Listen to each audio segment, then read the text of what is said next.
Hello friends, welcome to our YouTube channel Asan Ra for you. ओम नमो भगवते वासुदेवाय नमः। नमस्कार दोस्तों, आज हम इस वीडियो में बात करेंगे आषाढ़ मास की योगिनी एकादशी का व्रत कब रखा जाएगा, पारण का सुमुहूर्त विधि नियम और साथ ही जानेंगे इसकी कल्याणकारी कथा के बारे में, इसलिए वीडियो के साथ अंत तक बने रहें। दोस्तों, सनातन धर्म में एकादशी व्रत सभी व्रतों में श्रेष्ठ माना जाता है। एकादशी का व्रत श्री हरि विष्णु जी को समर्पित है। हिंदू पंचांग के अनुसार आषाढ़ मास के कृष्ण पक्ष की एकादशी तिथि के दिन योगिनी एकादशी व्रत किया जाता है। दोस्तों, इस दिन व्रत रखकर श्री हरि की पूजा करने और व्रत कथा का श्रवण मात्र कर लेने से भगवान श्री हरि की कृपा प्राप्त होती है। यह एकादशी व्रत सभी मनोरथ सिद्ध करने वाला माना जाता है। तो आइए जानते हैं इस साल आषाढ़ मास की योगिनी एकादशी का व्रत कब रखा जाएगा, पारण का सुमुहूर्त विधि और इस व्रत के नियम क्या हैं। आइए सबसे पहले जान लेते हैं इसके शुभ मुहूर्त के बारे में। दोस्तों, पंचांग के अनुसार 2023 में योगिनी एकादशी का व्रत 14 जून बुधवार को रखा जाएगा। एकादशी तिथि प्रारंभ होगी 13 जून की सुबह 9:28 पर। एकादशी तिथि समाप्त होगी 14 जून की सुबह 8:48 पर। व्रत के पारण का समय होगा 15 जून की सुबह 5:23 से 8:10 तक। दोस्तों, पारण के दिन द्वादशी समाप्त होने का समय होगा सुबह 8:32।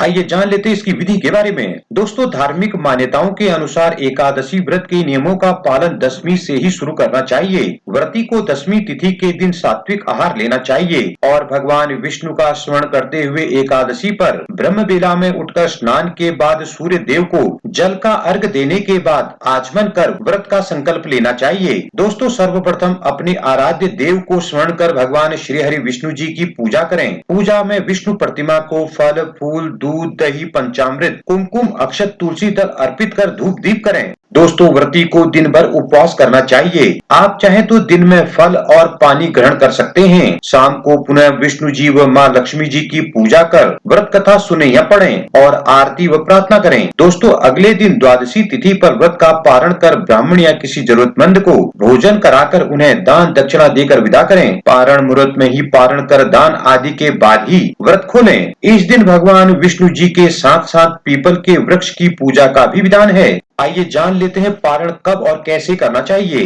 दोस्तों, एकादशी का पारण द्वादशी तिथि को सूर्योदय के बाद किया जाता है। यदि द्वादशी तिथि सूर्योदय से पहले समाप्त हो गई हो तो एकादशी व्रत का पारण सूर्योदय के बाद ही होता है। दोस्तों, एकादशी का पारण हरिवासर के दौरान नहीं करना चाहिए। हरिवासर द्वादशी तिथि की पहली 1/4 अवधि होती है। व्रत के पारण का सबसे सही समय प्रातःकाल का है। दोस्तों, इसके अलावा मध्याह्न के बाद भी पारण किया जा सकता है। पारण के दिन पुनः श्री हरि विष्णु जी का पूजन करने के बाद ब्राह्मण या जरूरतमंद को दान दक्षिणा देने के बाद ही व्रत खोलना चाहिए। आइए जान लेते हैं क्या खाकर व्रत खोलना चाहिए। दोस्तों, एकादशी व्रत श्री हरि के निमित्त किया जाता है, जिसके नियम दसवीं एकादशी और द्वादशी तक चलते हैं। एकादशी पर नियम और संयम से व्रत करने वाले व्यक्ति को पुण्य लाभ मिलता है। दोस्तों, शास्त्रों में एकादशी पर भगवान विष्णु की उपासना के बाद किस चीज का सेवन करना चाहिए इसका वर्णन मिलता है। मान्यता है कि जो भी एकादशी व्रत का पारण या समापन आंवला खाकर करता है तो उसे अखंड सौभाग्य आरोग्य और हर सुख प्राप्त होता है, क्योंकि आंवले के पेड़ पर भगवान विष्णु का वास है। पारण के दिन आप जो भोजन पकाएं उसमें घी का भी प्रयोग अवश्य करें, इससे उत्तम स्वास्थ्य प्राप्त होता है।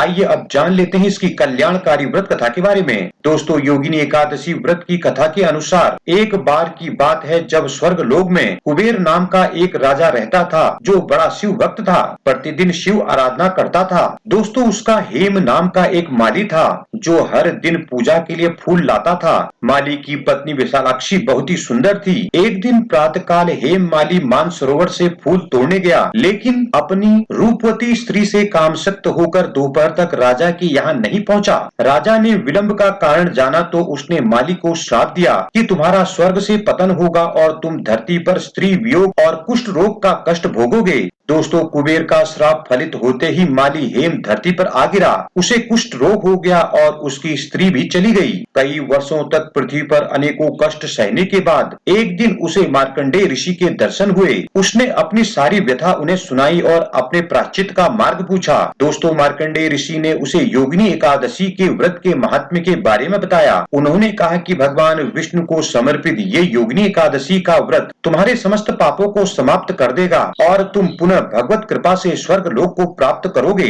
माली ने पूरी श्रद्धा से योगिनी एकादशी का व्रत रखा। भगवान विष्णु ने उसके समस्त पापों को क्षमा करके उसे पुनः स्वर्ग लोक में स्थान प्रदान किया। जय श्री हरि। दोस्तों, आपको ये वीडियो और जानकारी कैसी लगी हमें कमेंट करके जरूर बताएं। वीडियो को ज्यादा से ज्यादा लाइक शेयर करें और इसी तरह की वीडियो के लिए हमारे चैनल को अभी सब्सक्राइब कर बेल आइकन को भी प्रेस करें ताकि आगे आने वाली वीडियोज की नोटिफिकेशन आपको सबसे पहले मिल सके।